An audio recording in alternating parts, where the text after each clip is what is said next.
মুসলমানদের জন্য পরিষ্কার।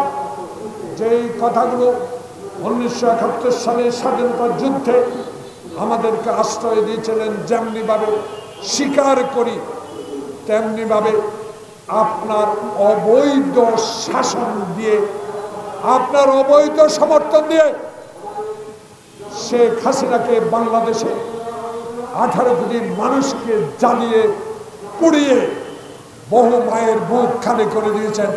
সেই জন্য ভারত, আপনাকে আমরা সমর্থন দিতে পারি না। 16 বছরে 800 লোককে সীমান্তে গুলি করে মেরেছে। ফেলানিকে বিয়ে দিতে পারি না। ফেলানির বর বিয়ের আসরে বসে যাওয়ার জন্য অপেক্ষায় তখন আপনার বিএসএফ তাকে গুলি করে তার কাঁথায় ঝুলিয়ে রেখেছে। প্রিয় ভাইয়েরা, সেই করুণ দৃশ্য বাংলাদেশের মানুষ এখনো ভুলে না। আর ভুলার কথা নয়, যারা বাংলাদেশের বেঈমান জাতীয় পার্টি 2014 সালে, প্রিয় ভাইরা, শেখ হাসিনা অবৈধ নির্বাচন করতে পারত না যদি সেই সুজাতা সিং অসুস্থ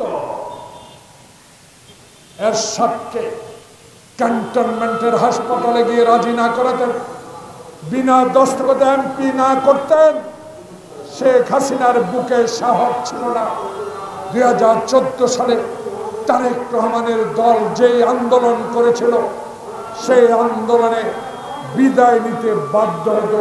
14 থেকে 2024 আগস্ট পর্যন্ত মুগ্ধ খোকনের রক্ত দিতে হতো না।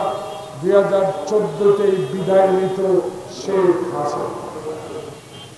তাই আজকে আপনাকে মনে করিয়ে দিই, আপনার দেশে গণতন্ত্র থাকবে,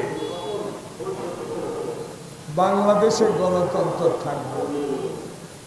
বাংলাদেশের মানুষ তিস্তার পানি পাবে না, আপনার দেশের মানুষ তিস্তার পানি ব্যবহার করবে।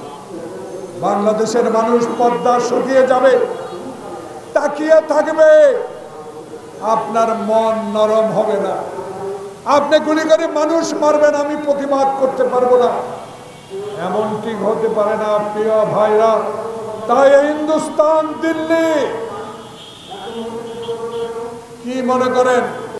আব্দুল সুবহান সহ অনেকের জীবনযাপন চলছে কষ্টের মধ্য দিয়ে, অথচ আফসানা মিমির মতন একাধিক নারী নিয়ে ভোগ বিলাসে মেতে ওঠা জামিল আহমেদ, জানা যায় একাধিক নারীর আসক্তির কারণে অনেকের সাংসারিক জীবনে অশান্তি।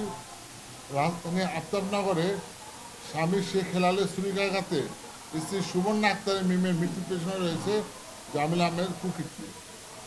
এমনকি টাকার অভাবে বিনা চিকিৎসায় মৃত্যুবরণ করা নারায়ণগঞ্জের মনির হোসেনের স্ত্রী স্বামীর পাওনা টাকা পাবার আশায় জামিলের দ্বারস্থ হলে তিনি জামিলের কুনজরে পড়েন।